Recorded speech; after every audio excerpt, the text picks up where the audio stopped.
Hello everyone. तो आज हम लोग हमारी परसेंटेज सीरीज़ की 7th क्लास स्टार्ट करने जा रहे हैं। इसके अंदर हम लोग एक नए टाइप का क्वेश्चन देखेंगे। तो उससे पहले मैं आप लोगों को कुछ चीज़ें समझा देता हूँ। जैसे मान लो इनकम और उस टैक्स से रिलेटेड क्वेश्चंस होते हैं ये। तो इनकम ले लेते हैं, टैक्स ले लेते हैं और एक आपका बन जाएगा नेट इनकम। ठीक है, अभी समझना। मान लो इनकम आपकी ₹100 है। ठीक है, इनकम थी ₹100 और यहाँ टैक्स आपका लग रहा था ₹20। ₹100 आपकी इनकम थी, उस पर ₹20 आपका टैक्स लग रहा था। तो नेट इनकम आपकी ₹80 हो गई, ₹80। ठीक है, ये हमारा फर्स्ट सिनेरियो हो गया। अभी हम लोग मान लेते हैं कि जो हमारा टैक्स है ये टैक्स इंक्रीज होकर के ₹25 हो गया। इनकम आपकी उतनी ही थी ₹100। टैक्स जो था वो 20 से बढ़ के 25 हो गया। और जो नेट इनकम थी अभी, क्योंकि ₹100 ही है आपकी इनकम, टैक्स 25 हो गया, तो आपकी जो नेट इनकम है वो 75 हो जाएगी। राइट। तो अगर आप इन दोनों सिनेरियो को कंपेयर करोगे तो यहाँ आप लोग देखोगे कि ये तो इतना ही है। इसको अगर हम लोग देखें तो ये सीधा सीधा हमारा कितना 25% इंक्रीज हुई है। टैक्स 25% इंक्रीज हो गया। पहले ₹20 था, अब 25 हो गया, तो 25% इंक्रीज हो गया टैक्स। ये कैसे हुआ ये भी मैं आपको बता दूंगा थोड़ी देर में। और यहाँ पे जो नेट इनकम है ये ₹80 से कम होकर 75 हो गई। तो ये लगभग आपका कितना हो गया, लगभग 6.25%। तो टैक्स आपका इंक्रीज हुआ 25% और नेट इनकम आपकी डिक्रीज हो गई 6.25%। ठीक है, अभी ये कैसे निकाला वो मैं आपको बता देता हूँ। ये जैसे टैक्स ₹20 था, बाद में ₹25 हो गया। तो ये मैंने आपको पहले बताया, लास्ट पिछली क्लासेस में हम लोगों ने देखा है। नीचे वो आता है जो ओरिजिनल वैल्यू थी हमारी 20, जिसके ऊपर टैक्स, जिसके ऊपर कोई भी वैल्यू इंक्रीज या डिक्रीज हुई है वो डिनोमिनेटर में लिखते हैं। तो टैक्स क्योंकि ₹20 था, इसके ऊपर इंक्रीज होकर 25 बना है, तो नीचे हम लोगों ने डिनोमिनेटर में 20 लिखा और ऊपर दोनों वैल्यूज का डिफरेंस लेते हैं हम लोग, मल्टीप्लाई कर लेते हैं 100 से ताकि परसेंटेज आ जाए। अब इसको सॉल्व करोगे तो कितना आएगा, 5/20 इंटू 100, 25 है 100 और ये हो गया आपका 25%। यानी ₹20 थी, उसके ऊपर 25 जब हो गई तो 25% इंक्रीज हो गया। ठीक है, इस तरह से हम लोग निकालते हैं। ये भी सेम इसी तरह से निकाल लेना आप लोग। तो अभी यहाँ पे अगर हम लोग देखें, इन दोनों सिनेरियो को अगर कंपेयर करें तो आपका जो टैक्स था वो कितना इंक्रीज हुआ। अगर हम लोग क्वांटिटी देखें तो ₹5 इंक्रीज हुआ है ना। पहले ₹20 था, ₹25 हो गया। यानी जो आपका टैक्स अमाउंट में इंक्रीज हुआ है वो ₹5 बढ़ा है, ₹5 इंक्रीज हुआ है। और जो आपकी नेट इनकम डिक्रीज हुई है वो भी ₹5 डिक्रीज हुई है। राइट। टैक्स 20 से 25 हुआ यानी ₹5 बढ़ा और नेट इनकम आपकी 80 से 75 हो गई तो ₹5 कम हो गई। तो ये दोनों ही, अगर इंक्रीज ₹5 हुआ है और ये डिक्रीज ₹5 हुआ है, यहां पे अगर आप क्वांटिटी को देखो तो सेम है 5 और 5, लेकिन जो परसेंटेज है वो दोनों की अलग अलग है। यहां 25% है, यहां 6.25% है सिर्फ।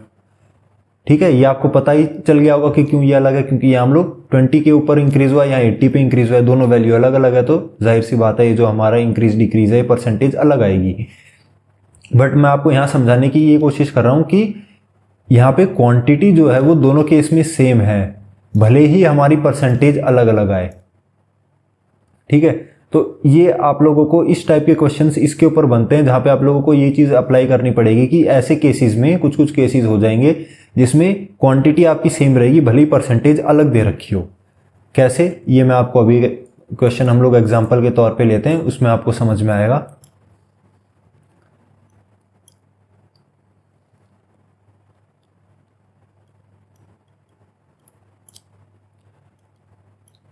If the income tax is increased, ये मैं शॉर्ट फॉर्म में लिख देता हूं, इंक्रीज्ड बाय 24%,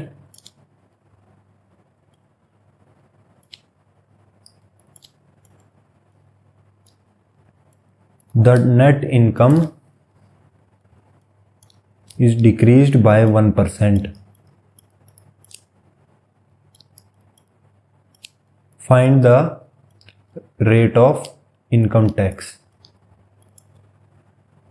ठीक है, तो आपको क्या दिया हुआ है क्वेश्चन में कि इनकम टैक्स जो है वो 24% इंक्रीज हो गया है और जो नेट इनकम है आपकी वो 1% डिक्रीज हो गई है. तो आपको बताना है कि रेट ऑफ इनकम टैक्स कितना है, यानी कितना रेट आप इनकम टैक्स के नाम पे आप कितना परसेंट दे रहे हो, ये आपको निकालना है. तो ये जैसे कि हम लोगों ने यहाँ देखा, इसी टाइप से जैसे आपको यहाँ बोल दिया जाता कि 25% आपका टैक्स इंक्रीज हो गया है और आपकी नेट इनकम 6.25% डिक्रीज हो गई है. तो यहाँ पे अगर हम लोग देखें तो ये अलग अलग क्वांटिटी थी, बट अगर टैक्स अगर 5 रुपये बढ़े तो आपकी नेट इनकम 5 रुपये कम हो जाएगी, क्योंकि आपकी इनकम तो सेम ही है. तो इस केस में इनकम की तो बात उसने नहीं की है, तो इसका मतलब इनकम इस केस में सेम थी. तो अगर इनकम सेम रहेगी तो जितना टैक्स बढ़ेगा, जितना रुपीज टैक्स बढ़ेगा उतनी रुपीज नेट इनकम कम होगी, या जितना रुपीज टैक्स कम होगा उतना ही रुपीज नेट इनकम इंक्रीज हो जाएगी. ठीक है, तो हम लोग इस तरह से इन क्वेश्चंस को करेंगे. तो यहाँ पे क्या है, तो देखो अभी टैक्स है हमारा एक तरफ है हमारी नेट इनकम. तो टैक्स इंक्रीज हुआ है 24%, यानी कुछ रुपीज इंक्रीज हुआ है, वो रुपीज जो है वो 24% है. तो अगर टैक्स का मैं 24% निकाल लूं, क्योंकि टैक्स 24% इंक्रीज हुआ है ना, यानी कि जो पहले टैक्स था उसमें 24% और ऐड कर दो, यानी कि अगर मैं टैक्स का 24% निकाल लूं और मैं नेट इनकम का ये 1% निकाल लूं, क्योंकि नेट इनकम 1% डिक्रीज हुई है, तो ये दोनों क्वांटिटी सेम आएंगी, है ना. ये क्वांटिटी हो गई, टैक्स का हमने 24% निकाल लिया तो आपको एक क्वांटिटी मिलेगी, एक वैल्यू मिलेगी. और यहाँ आपने नेट इनकम की 1% निकाली तो यहाँ भी आपको एक वैल्यू मिलेगी. तो वैल्यूज तो सेम होंगी, क्योंकि जितना टैक्स इंक्रीज होगा उतनी नेट इनकम रिड्यूस होगी, तो ये वैल्यूज तो दोनों की सेम आएगी. तो इस तरह से हमने इन दोनों को इक्वल रख दिया. अभी ये नेट इनकम यहाँ पे ले आओ और ये 24 वहाँ चला जाएगा, तो इस तरह से हो जाएगा. ठीक है, नेट इनकम यहाँ मल्टीप्लाई से जब लेफ्ट साइड आई तो डिवाइड में आ गई, 24 यहाँ मल्टीप्लाई से जब राइट साइड में गया तो डिवाइड में चला गया.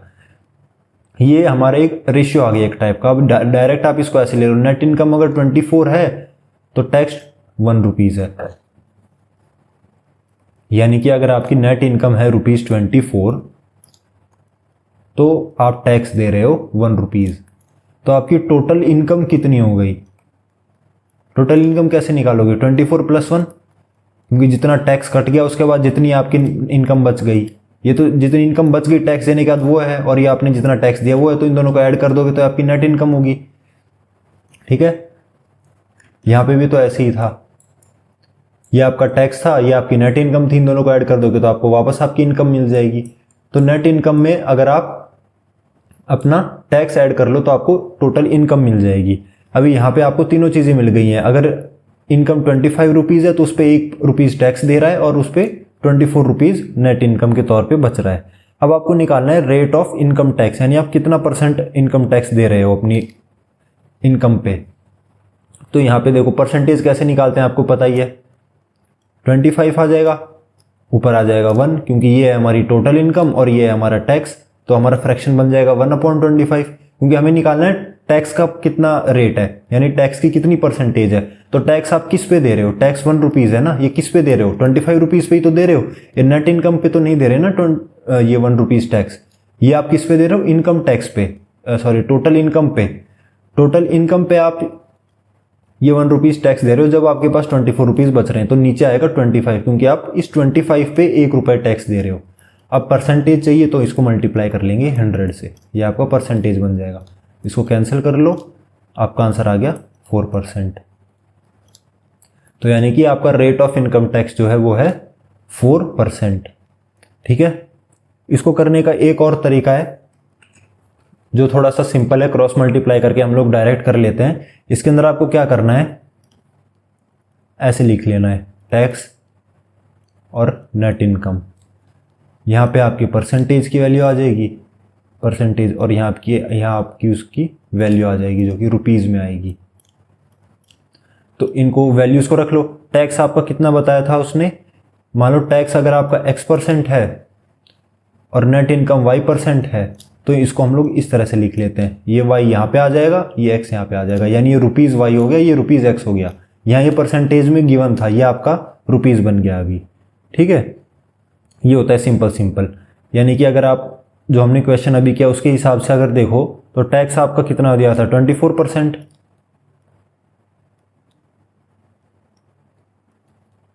टैक्स आपको दिया हुआ था 24% और नेट इनकम की वैल्यू आपको 1% दी हुई थी। क्रॉस मल्टीप्लाई करके लिख लो, यहाँ 1 आ गया, यहाँ 24 आ गया, यानी आपका टैक्स कितना आ गया, ये रुपीज़ में आ गया ना, ये वाली लाइन हमारी ₹1 और आपकी नेट इनकम आ गई ₹24। ठीक है, ये बिल्कुल हमारा वही आ गया जो हमारा यहाँ आया था। टैक्स आया हमारा ₹1, नेट इनकम आई हमारी ₹24। क्योंकि कैसे भी आप लोग यहाँ पे जब इस इक्वेशन को लिख रहे हो तो यहाँ पर भी आप मल्टीप्लाई को डिवाइड में ले जाके ऐसे फ्रैक्शन ही बना रहे हो, ये वही चीज़ यहाँ डायरेक्ट बन जाएगी। ये जो हम लोगों ने ये वाला मेथड देखा बिल्कुल यही है, ये मेथड अलग नहीं है दोनों। ऐसा मत सोचना कि ये मेथड अलग है ये मेथड अलग है, तरीका यही है, बस इसको हम लोगों ने इस तरह से क्रॉस मल्टीप्लाई करके जल्दी लिख लिया। यहाँ भी आप क्रॉस मल्टीप्लाई तो कर रहे हो, नेट इनकम को इधर पे 24 को इधर पे, तो तरीका ये वही है, बस ये जल्दी हो जाएगा। तो यहाँ से आपकी नेट इनकम आ गई, सॉरी यहाँ से आपका टैक्स आ गया, यहाँ नेट इनकम आ गई, तो टोटल इनकम आपकी 25 आ गई। परसेंटेज निकालनी है तो वैसे ही निकल जाएगी। ठीक है, बिल्कुल वही तरीका है। तो इस टाइप के क्वेश्चंस में हमने ये देखा कि कुछ कुछ वैल्यूज ऐसी होती हैं, कुछ कुछ परसेंटेज ऐसी दी होती हैं क्वेश्चन में, जिनको देख के आपको समझ में आ जाना चाहिए कि इनकी जो वैल्यू होगी, अगर जब हम लोग परसेंटेज की ये वैल्यू निकालें तो वो सेम होगी कि नहीं होगी।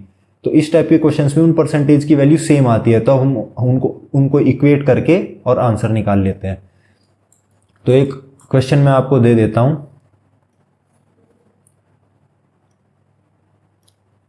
और अगर एक्सप्लेनेशन इजी लग रहा है, वीडियो समझ में आ रही है, तो गाइज वीडियो को लाइक कर दो, शेयर कर दो, चैनल को सब्सक्राइब कर दो।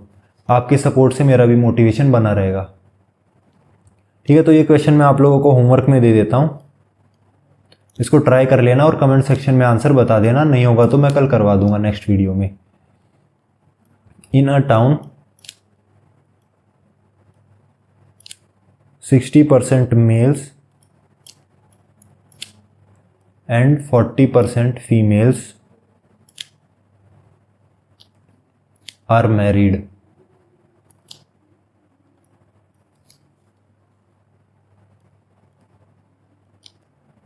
What is the percentage of married people in town? ठीक है, तो क्वेश्चन में आपको क्या दिया हुआ है, एक शहर है, एक टाउन है, उसके अंदर 60% मेल्स एंड 40% फीमेल्स जो है वो मैरिड है। मेल्स की, क्योंकि देखो मेल्स की और फीमेल्स की पॉपुलेशन हो सकता है अलग अलग हो, शहर में ज़रूरी नहीं है ना जितने मेल्स हों उतनी ही फीमेल्स होंगी। तो शहर में जितनी पॉपुलेशन मेल्स की है उसमें से 60% मेल्स मैरिड है, और फीमेल्स की जो पॉपुलेशन है उसमें से 40% फीमेल्स मैरिड है।